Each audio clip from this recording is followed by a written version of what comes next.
तुम्हारे लौकिक सुखों को रौंदता है तुम्हारा पाप आचरण, तुम समझ नहीं पा रहे। यदि तुम नाम जपोगे और पाप नष्ट हो जाएगा तो नाम जपत मंगल दिशि दसहो, दसों दिशाएं तुम्हारे लिए परम सुखकारी मंगलकारी हो जाएंगी। यहां कह रहे हैं अब को जन्म, और अगर कहीं भगवत इच्छा से तुम्हारा जन्म हुआ तो आगिलो तेरो, श्रीमान कुलवान महापुरुषों के यहां जन्म होगा और जन्म से ही भक्ति का ऐसा प्रकाश मम भक्ति युक्तो भुवनम पुनाद, लोगों को पावन करने की सामर्थ्य तुम्हारे में आ जाएगी क्योंकि तुम नाम जापक हो। अब को जन्म आगिलो तेरो, दो जन्म सुधर तो जो तू राधा, नाम धन धर तो। जमा करो इस नाम धन को। नाम जपना कठिन, जप के बचाना कठिन, और बचा के पचाना कठिन। जो पचा गया वो सिद्ध हो गया। इसीलिए रसिकों के संग से ही भजन का रंग चढ़ता है, रसिकों के संग से ही भजन बचता है, रसिकों के संग से ही भजन पचता है। जम को त्रास सबे मिट जाती, भक्त नाम तेरो पर तो। तंदुल घिरत समर्पि श्याम को, संत परोसो कर तो। जो तू राधा नाम धन धर तो। यदि कहे तेरी जिह्वा पे राधा राधा नाम शुरू हो गया तो यमराज भयभीत हो जाते हैं। यदि तुम नाम जप करते तो तुम्हारा घाटा कभी नहीं होता। हो तो नफा साधु की संगति, मूल गांठ नहीं टरतो। सूरदास बैकुंठ पैठ में, को न फेट पकर तो। जो तू राधा नाम धन धर तो। आहा, नफा ही नफा। सब क्रियाएं शून्य शून्य शून्य, नाम एक। अब एक शून्य शून्य शून्य 10 गुना बढ़ता चला जाएगा। 1 0 10, फिर 1 0 लगाया तो 100, फिर 1 0 लगाया बढ़ गए 1000, फिर 1 0 10,000। ऐसे ही राधा राधा राधा, नौकरी व्यापार किसानी जो भी कार्य ये सब मंगलमय। हो तो नफा मुनाफा ही मुनाफा।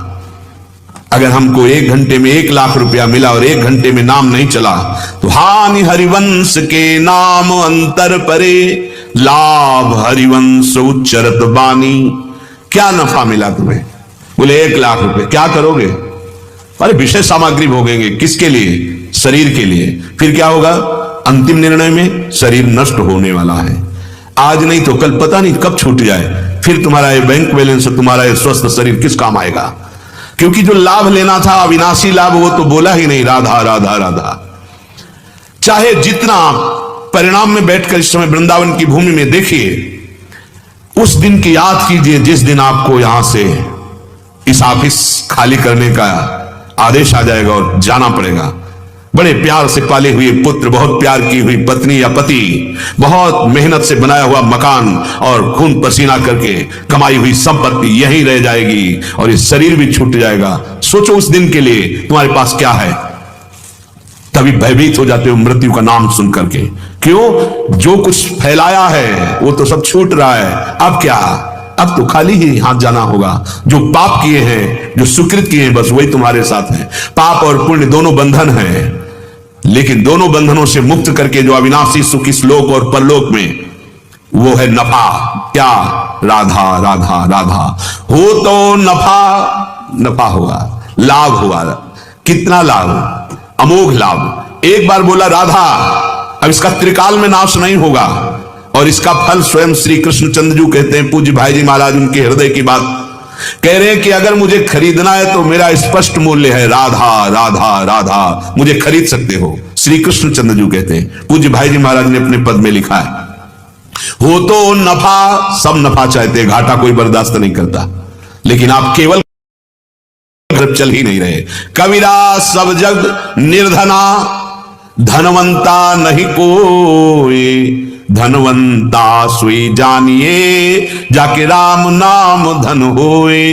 वही धनी है जो नाम एकत्रित कर लिया। मान लो हो तो नफा, बहुत लाभ मिल जाएगा, बड़ा लाभ मिल जाएगा। इससे बड़ा कौन हो सकता है कि स्वयं भगवान सेवा में आ गए। एकनाथ जी की सेवा में शिखंडिया नाम से भगवान बहुत वर्षों उनकी दासता की। एक भगत बहुत आराधना कर रहा था तो भगवान से दर्शन के लिए प्रार्थना की, तो भगवान ने कहा इस समय में एकनाथ जी की सेवा में हूं, आ जाओ, दर्शन कर जाओ, मेरा नाम शिखंडिया है, पता लगा लेना। परिचर्या में रहते थे जैसे शिष्य रहता है। अब एकनाथ जी के पास गए, बोले महाराज भगवान के दर्शन करा दो। बोले कैसी बात करते हो। बोले नहीं, आपकी सेवा में है, थोड़ी देर में देखा आप जल लेके आ रहे थे। कौन सेवा में। बोले शिखंडिया। अभी तक वर्षों सेवा में थे, अपनी भाव दृष्टि में रहते। जो ही उन्होंने अपनी भागवतिक दृष्टि से देखा, सर्वलोक महेश्वर भगवान उनकी, अरे प्रभु ऐसे ये नफा स्वयं भगवान। पग चापूं और सेज बिछाऊं, नौकर बनूं हजाम, हाकूं बैल बनो गढ़वारो, बिना तनख्वाह रथवान, यही तो मेरे मन में ठनी, भगत मेरे मुकुट मणि। अपनों परण विसार भगत को, पूरो परण निभाऊं, जाचक जाचूं कहे तो मैं बेचे से बिक जाऊं, और क्या कहूं घनी, भगत मेरे मुकुटमणि। भला बलि जी के पास भीख मांगने की जरूरत थी सरकार को। वामन रूप रखकर जाते हैं और भिक्षाम देहि। आहा, अखिल ब्रह्मांडों का सृजन पलक झपकते कर देने वाले अनंत महाबलशाली प्रभु बावन रूप छोटा बन के जाते हैं भगत के लिए। इतने बड़े इतने छोटे होकर जाते हैं और भिक्षा मांगते हैं। ये विचार करो, अपने भगत के लिए जहां रथी की जूतियां वहां सरकार बैठे सारथी बने हुए, अपने भगत के चरण चापते पाए गए, अपने भगत की लंगोटी धोते पाए गए, अपने भगत के लिए बिकने के लिए तैयार हो गए। क्या अगर इनके स्वभाव को कोई जान जाए, उमा स्वभाव दे जाना, ताई भजन तज भाव नाना, पर यहां तो बुद्धि भ्रष्ट है, भगवत विमुख बहते चले जा रहे हैं। हरि गुरु शास्त्र सब समझा रहे हैं, समझ में नहीं आ रहा। समझ जाओ, घाटे का जीवन न जियो। राधा राधा राधा बड़ा मुनाफा है, सब ठीक हो जाएगा। जब प्रभु मिल जाते हैं तो माया मिलने की बात क्या। और माया का एक सिद्धांत है, माया को पकड़ने चलो कभी नहीं पकड़ पाओगे। माधव की तरफ चलो, माया पीछे आ जाएगी, अपने आप आ जाएगी। माया को स्वतंत्र रूप से मायापति बनना चाहोगे, रौंद दिए जाओगे। जगदम्बा है, प्रभु के चरणों का दासत्व स्वीकार करो, वो मां की तरह तुम्हारा पोषण करने लगेगी। हो तो नफा मुनाफा हो गया, राधा राधा राधा, और परम लाभ मिलेगा। साधु की संगति, संत समागम सम न लाभ कछुआन। उमा, संत समागम सम न लाभ कछुआन। यदि संतों का संग मिल गया तो इससे बड़ा कोई लाभ नहीं। थोड़ी भी बुद्धि उनकी आज्ञा का उल्लंघन करेगी तो कई बार कहा है, कहीं अपराध करोगे सबसे पहला तुम्हारा कनेक्शन कटेगा गुरु से। जहां से तुम्हारा मंगल होना वही अश्रद्धा हो जाएगी होश में। ये भगवत मार्ग है, अगर किसी की भी निंदा करोगे, किसी का अपमान करोगे, किसी की अवहेलना करोगे, वो सीधे उठ करके पहले तुम्हारे संबंध पर प्रहार करेगा। क्योंकि जब तक गुरु कृपा है माया रौंद ही नहीं सकती। गुरु प्रसन्न साहब अनुकूला, सबसे पहले वहां कैंची चलाएगी जहां तुम्हारा भागवतिक संबंध है। तुम्हारी दोष दृष्टि गुरु पे ही हो जाएगी पक्का। ये हम सदगुरुदेव के वचन, महापुरुषों के वचन कहते हैं कि कहीं भी अपराध करोगे तो पहले गुरु द्रोह उपस्थित होगा, गुरु दोष दर्शन हो जाएगा और गुरु से संबंध विच्छेद हो जाएगा। क्योंकि अखंड मंडलाकारम व्याप्तमेन चराचरम, सब गुरुदेव का ही वैभव है, सबके हृदय में गुरुदेव बैठे हैं। अगर किसी का अपमान, निंदा, किसी की अवहेलना, तो तुम्हारे गुरुदेव पर सीधे प्रहार होगा और वो संबंध तुम्हारा विच्छेद हो जाएगा, दोष दर्शन हो जाएगा। सबका अधिकार भगवान की भक्ति में है। कुछ शास्त्रीय नियमों में तो व्यवस्थाएं रखी गई हैं, लेकिन भगवान से प्रेम करने के लिए सबका अधिकार। कोई भी पुरुष, नपुंसक, नारी वा जीव चराचर कोय, सर्व भाव भज कपट तज मोहि परम प्रिय सोए। देखो ना, सबरी मैया को जो प्यार दिया भगवान ने, जो सम्मान दिया भगवान ने, वो बड़े बड़े ब्रह्म ऋषियों को नहीं मिला, दंडकारण्य में रहने वाले को। क्यों?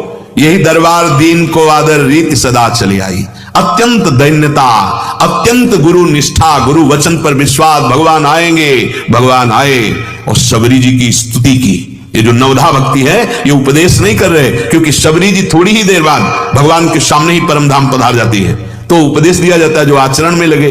उनमें तो नवधा भक्ति है, भगवान स्तवन कर रहे हैं नवधा भक्ति के द्वारा शबरी जी का। दैन्य भगवान की भक्ति ये देखी गई।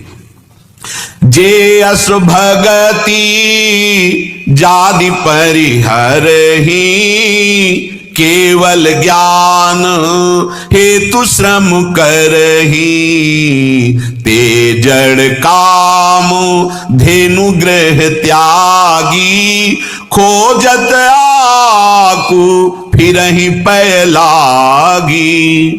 जो भगवान की भक्ति का आश्रय नहीं लेते हैं, केवल ज्ञान प्राप्ति के लिए श्रम करते हैं, उनको ऐसा समझ लो कि घर में कामधेनु बंधी है, उसका दूध छोड़कर दूध पीने के लिए अकौड़े का दूध खोजते हैं। अकौड़ा उसको भी ऐसे पत्ता तोड़ो या फूल तो दूध निकलता है, पर वो जहरीला होता है। गोस्वामी जी ने ऐसा क्यों कहा? क्या गोस्वामी जी को यह ज्ञान नहीं कि ज्ञान प्राप्त होने पर अखंडानंद मोक्ष सुख प्राप्त होता है? तो ब्रह्मा जी ने भी ब्रह्म स्तुति में वर्णन किया श्रीमद् भागवत में कि हम ज्ञान साधना करने वालों को बड़े ऊंचाई में चढ़ते और फिर गिरते हुए देखा है, जिनको आपका भरोसा नहीं है। क्यों? क्योंकि शिव विरंचिका मोहई को है बपुरान, अस जिय जान भजी मायापति भगवान। बड़े बड़ों को मोहित कर लेती है माया। अगर कोई बच सकता है तो माँ में भी प्रपद्यंते माया में ताम तरंतते। भगवान शंकर से बड़ा कोई ज्ञानी नहीं। पर देखो गंगा जल जो भगवान का चरणामृत है वो अपने माथे पे धारण किए हैं। शनकादि से बड़ा कोई ज्ञानी नहीं, पर हर समय हरिश शरणम हरिश शरणम हरिश शरणम। बड़े बड़े महापुरुषों को देखा, नारायण नारायण नारायण, हरिओम हरिओम हरिओम निरंतर जपते हैं। भगवान का आश्रय लिए बिना शुद्ध ज्ञान नहीं प्राप्त होता, क्योंकि वही जनाते हैं कि मेरा आत्मस्वरूप क्या है। सोई जाने जे देव जनाई, तो जानत तुम्हें तुम्हें हो जाई। सुनु खगेश हरि भगति बिहाई, जे सुख चाहे आन उपाई। 63 महा सिंधु बिनु तरनी, पैरी पार चाहि जड़ करनी। कागभूषुंड जी गरुण जी से कह रहे हैं कि जो भक्ति का आश्रय नहीं लेते, आन उपायों से भगवदानंद प्राप्त करना चाहते हैं, वो ऐसे हैं मानो महासमुद्र में जहां बड़े बड़े मगरमच्छ हैं, तैर करके पार जाना चाहते हैं। क्या करेंगे मगरमच्छ? लील जाएंगे। कौन है मगरमच्छ? काम क्रोध लोभ मोह मद मत्सर। कैसे चले? बोले विशाल नौका है, भगवान के नाम की बैठ जाओ। राधा राधा कृष्ण कृष्ण राम कृष्ण हरि, जो नाम प्रिय हो। ये विशाल नौका है। और गहराई में जाओ नाम में, निरंतर नाम, तो नाव की भी जरूरत नहीं पड़ेगी। नाम लेत भव सिंधु सुखाही, करहु विचार सुजन मन माही। करहु विचार, विचार करके देखो, जो निरंतर नाम जप करते हैं, ये भव समुद्र सूख जाता है। न नौका की जरूरत है, न तैरने की जरूरत है। माया भ्रम नष्ट हो जाता है, ये भव समुद्र रहता ही नहीं है। उमा जो जप दान तप, नाना मख व्रत ने। राम कृपा नहीं करहि तस, जस निष्केवल प्रेम। पन्नगारि सुनु प्रेम सम, भजन न दूसर आन। यह विचार मुनि पुनि पुनि करत, राम राम गुणगान। ध्यान देने का विषय है योग, सकाम पूर्वक मंत्रों का अनुष्ठान, दान, तपस्या, व्रत, यज्ञ, बड़े बड़े नियम, भगवान इनके अधीन नहीं होते। अगर प्रेम आ जाए तो भगवान पीछे पीछे डोलते हैं। भक्तन पाछे यो फिरत जो बछड़ा संगाए। सूरदास वैकुंठ पैठ में, को न फेंट पकड़। तो पक्का परम धाम तुम्हें जाना होगा। कोई तुम्हारे पल्लू को नहीं पकड़ सकता। अब कोई माया का पार्षद आपको नष्ट नहीं कर सकता। क्यों? जो तू राधा राधा राधा नाम धन धर तो। यदि तू राधा नाम, राधा राधा राधा, ये परम धन धरता तो तेरी बात बन जाती। लेकिन जन्म सिरानो ऐसे ऐसे ऐसे तू अपने जन्म को बर्बाद कर रहा है। किसी भी लोभ के कारण दूसरों के घर में भटक रहा है। अरे भगवान का तू दास है, अपने कर्तव्य का पालन कर। जैसे समुद्र में बिना बुलाए नदियां जाती हैं, ऐसे अन्न मांगे आगे आवे गो, जो पल लागे पल को। ये आचार्य कह रहे हैं श्री स्वामी हरिदास जी महाराज। हरिभज हरिभज छाड़ न मान नर्तन को, मति बंछय रे तिल तिल धन को। अन मांगे आगे आवे गो, जो पल लागे पल को। कहे हरिदास नीच जो आवे, त्यो है धन आपन को। हमारे तो बिहारी जो है, हमारे लिए धन मृत्यु है। स्वामी जी महाराज कहें अगर तुम्हें धन ही चाहिए तो हरिभज हरिभज, खूब नाम जप करो। जैसे बिना किसी प्रयास के पलकें अपने आप झपकती हैं, ऐसे ही सुख संपत्ति तेरे को घेर लेगी। पहले नाम जप कर, पाप का नाश कर, फिर देख लेना। हमारा जीवन भगवत विमुख जा रहा है। कहे कहूं खान पान रमणादिक, कहे कहूं बाद अनैसे। कहे कहूं रंक कहूं ईश्वरता, नटबाजी गर जैसे। मेरो जन्म सिरानो ऐसे ऐसे। दिन भर वही धन कमाने की केवल वृत्ति, एक बार भी भगवत स्मरण नहीं करता, एक बार भी ये सोचता नहीं कि मैं धर्म से कमा रहा हूं या अधर्म से। और रात बस भोग विलासता और सोने में व्यतीत हो गई। खान पान की लालसा केवल, रमण भोगों की लालसा केवल, बात विवाद करते हुए पूरा समय नष्ट कर देना। कभी संयोग बना बहुत धनी हो गया तो ऐठे ऐठे खूब अभिमान में पापाचरण में। कभी गरीब हुआ तो बहुत ही रोना धोना, वही धन का चिंतन। ये बाजीगर नट माया ने ऐसा जाल फैला रखा है, पूरा जीवन नष्ट हो जाता है। चेत्यो नाही गई टरियोशन, मीन बिना जल जैसे। यह गति भई सूर्य की ऐसी, श्याम मिले धो कैसे। मेरो जन्म सिरानो ऐसे ऐसे। अब भी चेत जा, समय है, जितनी श्वासें उतना काम बन जाएगा इतने में ही। राधा मर गए, हो गया काम। जब बालक के निमित्त नारायण बुलाया तो काम बन गया। हम तो जानबूझकर स्वामिनी जी को पुकार रहे हैं, राधा राधा राधा। अगर तू अब नहीं चेता तो ये अवसर निकल जाएगा। ये श्वास खरीदने पे नहीं मिलती है। आखिरी श्वास तो त्रिभुवन की राजलक्ष्मी देने पर भी एक श्वास नहीं बढ़ सकती, बहुत अमूल्य श्वास है। फिर तो जैसे मछली तड़पती है, जल के बिना ऐसे तड़पेगा। आंखों से दिखाई दे रहा मेरा पुत्र, मेरी पत्नी, मेरा घर सब छूटने जा रहा है। हाय अब कैसे बचूंगा। उसको याद नहीं आते श्याम सुंदर, उसको राधा नाम याद नहीं आता। ये गति कैसे हो गई? बोले भटकने से हो गई। संत समागम नहीं किया, भगवान नाम जपने की प्रेरणा को स्वीकार नहीं किया। आप कहां अंतिम समय प्राण छटपटा रहे हैं, शरीर आसक्ति, भारी दुख, शरीर छूटा, हरि नहीं मिले, गई वो वृत्ति, वो अवसर, वो दुर्लभ पद मिलने का जो हमें मानो देह मिला था, हमने खो दिया। मानो बहुत बड़ी संपत्ति हमने अपने हाथ से खो दी। इसलिए श्रीपाद प्रबोधानंद जी महाराज कह रहे हैं कि अपने हृदय को हर समय शासन में रखो। इतनी स्वतंत्र वृत्ति मत कर दो, यामह कामस्मय पिशुनता क्रोध लोभादि स्त्री। कैसे शासन में रखोगे? देवर्षि नारद जी कह रहे हैं, जब तक तुम्हारे अंदर भगवान की भक्ति नहीं आएगी तो तुम्हारे अंदर बल ही नहीं कि तुम काम, क्रोध, दोष दर्शन, लोभ, मोह आदि पर शासन कर सको। हमने भक्ति को समझा क्या है? अरे भगवान को अधीन कर लेती भक्ति। ये भक्ति के ही कारण तो कह रहे हैं मैं पग चापूं और सेज बिछाऊं। ये भक्ति का ही प्रभाव है कि घोड़ों की लगाम पकड़े बैठे अनंत ब्रह्मांडों के स्वामी। प्रेम रूपा भक्ति सबसे श्रेष्ठ है। यद्यपि भगवत प्राप्ति के मार्ग हैं, कर्मयोग भी, ज्ञान योग भी और भी हैं, पर भक्ति में सबसे बड़ी बात है कि भगवान का सहारा होता है। हमें वो प्रतिपल सावधान करते रहते हैं, हमें बचाते रहते हैं। यदि थोड़ा भी हमारा भगवान के प्रतिभाव है और हमारे हृदय में भक्ति आ जाए तो ज्ञान और योग के लिए तुम्हें साधन नहीं करना पड़ेगा। ज्ञान वैराग्य ये भक्ति के पुत्र हैं। जहां मां आ जाती है वहां बेटे अपने आप आ जाते हैं।